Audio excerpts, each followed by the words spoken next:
अस्सलाम वालेकुम। आज की जो वीडियो है फ़िलोडेंड्रॉन ज़नाडू के बारे में है।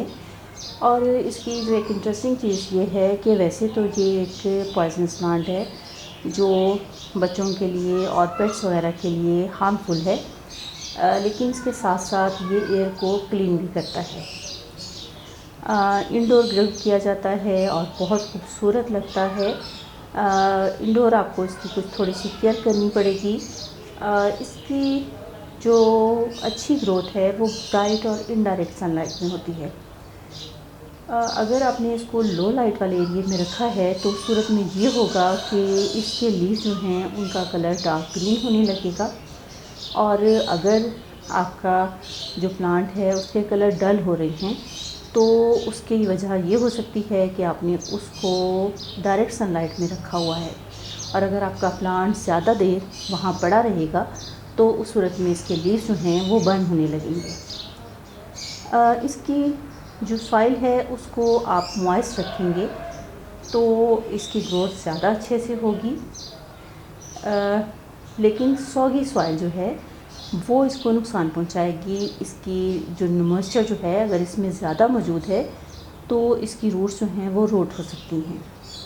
तो इसके लिए वेल ड्रेन्ड सॉइल इस्तेमाल करें ताकि पानी जो है वो इसमें ज़्यादा देर ठहर ना सके और आपके प्लांट जो है वो अच्छे से ग्रो करे। विंटर में आपने इसको जो पानी देना है वो इसकी सॉइल ड्राई हो जाए तो उस सूरत में आप इसको पानी देंगे। और गर्मियों में वाटरिंग शेड्यूल जो है वो ये होगा कि जब इसकी सॉइल 1 इंच के करीब ड्राई हो जाए तो इस खूबसूरत प्लांट को आप पानी देंगे।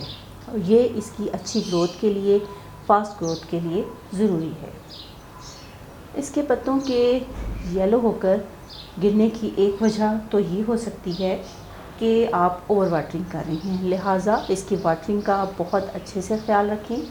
और अगर इसके न्यू लीव्स जो हैं वो येलो हो रहे हैं और वो ज़्यादा तादाद में येलो होकर गिर रहे हैं तो इसकी वजह ये हो सकती है कि आपने जिस जगह पे अपनी इस खूबसूरत प्लांट को रखा हुआ है वहाँ पे इसको एक्स्ट्रा लाइट मिल रही है।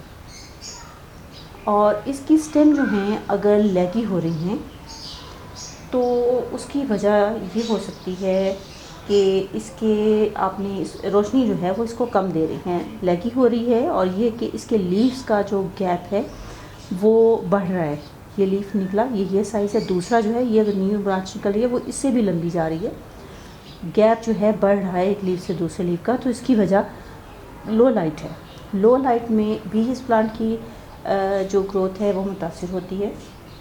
और ब्राइट लाइट में इसकी ग्रोथ बहुत अच्छे से होती है। और सनलाइट जो है वो इस प्लांट के लिए नुकसानदेह है। ये एक एवरग्रीन प्लांट है।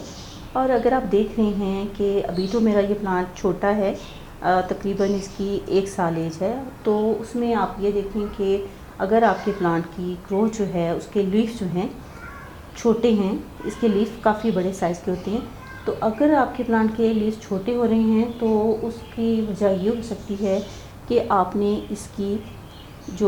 इसको खाद जो है वो कम दी है। खाद इसको या दी नहीं या कम दी है। तो इसकी फास्ट ग्रोथ के लिए इसको खाद देना जो है वो ज़रूरी है। समर और स्प्रिंग में हम इसको खाद देंगे, मंथली बेसिस पे इसको खाद देंगे समर और स्प्रिंग में। लेकिन खाद की बहुत थोड़ी मिकदार आप इसमें ऐड करेंगे, पानी में हल करें और आप उसमें खाद यूज़ कर लें। चाहे आप लिक्विड केमिकल खाद देना चाह रही हैं या काउ डंग, तो दोनों सूरतों में आप उसको अगर पानी में हल करके देंगे तो इसको जल्दी जो है वो असरअंदाज इसके ऊपर होगी। खाद की मैंने आपको बताया कि बहुत थोड़ी मिकदार देनी है क्योंकि ज़्यादा खाद की देने की सूरत में भी इसके लिए जो हैं वो जल सकती हैं। विंटर में आप इसको एक दफ़ा बहुत थोड़ी सी डोज जो है वो खाद की दे दें, कम मिकदार में खाद आप इसको दे दें तो एक दफ़ा भी बहुत रहेगा। ये एक एवरग्रीन प्लांट है इसलिए इसको विंटर में भी आप खाद ऑफ़र कर सकते हैं। विंटर में इसकी ग्रोथ बहुत ज़्यादा नहीं होती लेकिन प्लांट जो है वो इस्टेब्लिश होता है, उसके लीव्स जो हैं वो ग्रीन होते हैं, तो उसको थोड़ी सी खाद आप ऑफ़र कर सकते हैं। फ़िलोडेंड्रॉन ज़नाडू जो है इसके ड्रॉपी लीव्स जो हैं वो इस बात की निशानदेही करते हैं कि पानी जो है इसको गुंजाइश से कम हो रहा है। अगर इसके लीफ जो हैं वो थोड़ा सा ढलक रही हैं, तो उसकी रीज़न ये है कि पानी आप इसको कम दे रही हैं।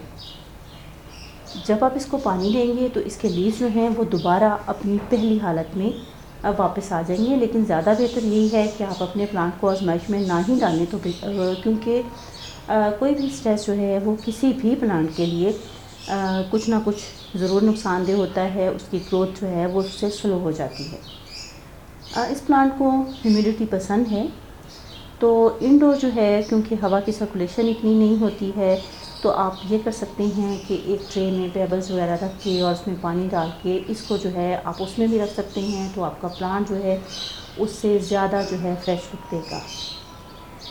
इस प्लांट के बारे में एक और बात ये कि इसको रूट बाउंड होना पसंद है। इसकी रूट अगर बाउंड होंगी तो इसकी ग्रोथ जो है वो बहुत अच्छी होगी, फास्ट होगी।